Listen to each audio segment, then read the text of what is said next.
A santificação, ela passa a ganhar um peso de significado.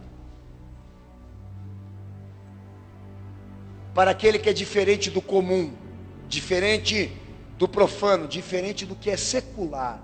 Ou seja, a santificação só tem sentido em ser ministrada e ensinada para aqueles que estão dentro da igreja.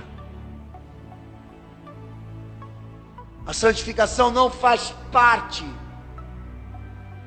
de uma etapa faz parte da vida do ímpio, de uma etapa que ele tem que cumprir. Isso é uma tarefa, um compromisso daqueles que assumiram a fé em Cristo, que assumiram uma vida com Jesus, que assumiram ser dele. A palavra santificação não pode ser ouvida pelo ímpio, porque ele carece de ser evangelizado, nem Jesus ele conhece. Não há razões para ele agora entender sobre moral, sendo que nem Cristo ele assumiu, que nem Jesus ele aceitou, e por isso está condenado.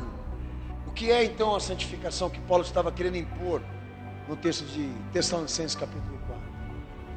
Santificação para ele é aquela que exige da igreja uma posição.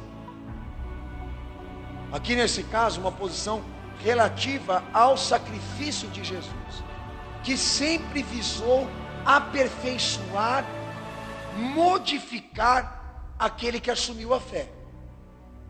Se você for ver o texto de Hebreus 12, 17, Hebreus 9, 13, Hebreus 10, verso 10 e verso 14, a oferta do corpo de Cristo na cruz sempre teve interesse, por meio daqueles que o aceitaram, aperfeiçoar, transformar esses crentes. O que Paulo está falando aí? A posição relativa ao que Jesus ofertou na cruz do Calvário não é esta, de nos perdoar, de nos redimir para termos uma vida agora que contrasta o ímpio, que contrasta o injusto, o profano, o idólatra, o prostituto, o sodomita. Não era este o propósito? 1 Pedro 1,16. E a vontade de Deus é essa, que todos se santifiquem. 1 Tessalonicenses capítulo 5, versículo 23. A santificação que Paulo pregava para aquele povo que estava em pecado era exatamente o quê? A intenção de dizer para eles que essa palavra aqui na igreja aqui não é para desgraçar com a vida de ninguém, é para colaborar para que eu e você sejamos livres da condenação. A santificação não é para dar destaque para ninguém ser santo, mas para nós atingirmos esse padrão de vida que agrada a Deus, para lá no final, ao invés de Ele condenar, Ele salvar.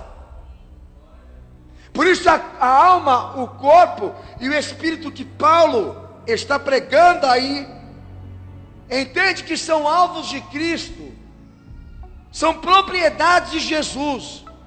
Para quê? Para que deixe de ser escravo, deixe de ser culpado, para ser um salvo.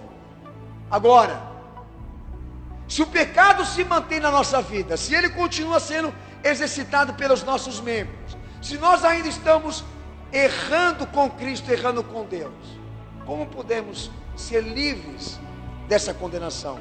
Somente porque nós professamos o nome de Jesus. O efeito do pecado continua sendo a morte.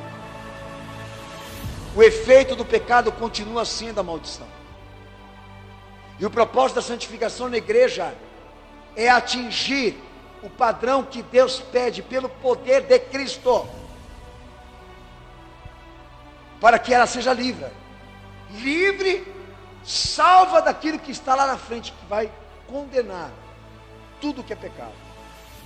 Em Romanos 6, 23 diz que o salário do pecado é a morte. O salário do pecado, o salário para quem peca é a morte. Mas o dom gratuito de Deus, que está na oferta do seu Filho Jesus Cristo, é a vida eterna. O pecado não justifica, de acordo com a fé. O pecado não condiz com a regeneração que Jesus veio cumprir sobre a sua igreja.